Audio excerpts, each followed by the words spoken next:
Sport Activity Coupé. Who or what is that supposed to be? Well, that's what Mini calls its newest creation, an SUV with 2 doors. It's anything but serious, and that makes it a perfect Mini.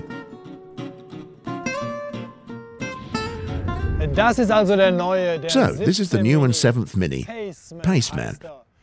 A new name for a new concept, a kind of countryman with a sloping roof, or on top it's a smart coupé, and below competence in the dirt. This is why we're here on Mallorca, to put the Paceman through its paces, but in style. It all sounds nice, Joe, but this here is a real test for the Paceman. It's the Englishman that packs style into wellies. This is with a Bermuda shorts lifestyle, but it's still able to drive up in front of the Ritz-Carlton. This here is the trendsetter. This here is the Range Rover Evoque Coupé. A comparison test drive in a sports jacket and wellies. Which one is the odd bird? Which one is best, and most of all, which one really deserves to be called an SUV? On the road, it's the Mini that takes the initiative. It's smaller, more agile, and feels livelier, even though its 1.6-litre engine has to make do with fewer horses. But these horses gallop along from 0 to 62 in 7.8 seconds. According to the makers, it has a top speed of 212 k's and knocks back 6.7 litres of premium. Was bitte ist denn hieran noch SUV? Can someone tell me where this is an SUV? They've taken everything that smells of SUV away, even the 4-wheel drive, that you only get as an extra. Otherwise, it has an interior like a countryman, like this pizza-sized speedometer. But the 184 horsepower have much more bite, and the Mini has a tad more kick to it. In the end, it's actually a completely normal car. As of now, the window operators are located further down in the door, entirely new in the trendy Mini universe. The most exciting thing about the new Mini is the price. This begins at €29,300, making the Paceman €1,200 dearer than the Countryman. Less car for more money, in fact. But you do get a stylish coupe look and a new rear design with transversely arranged taillights. With the Range Rover, the design is still spectacular enough to stand out, which is a major advantage. It's bigger and heavier than the Paceman, something you feel when the 2-litre engine begins to get down to work.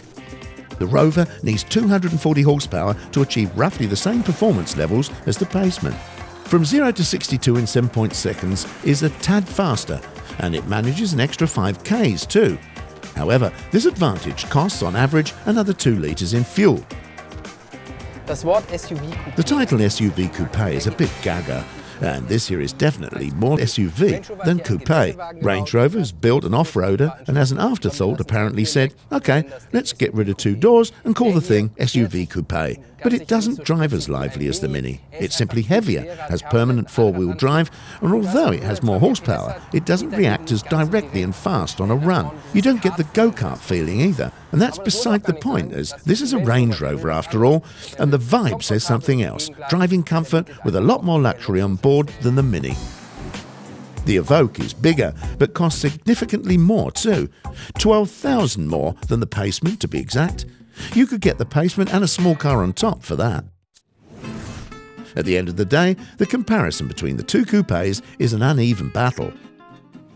Dennis, ich gebe ja zu. Dennis, I have to admit, Mini's not a brand, it's a fad.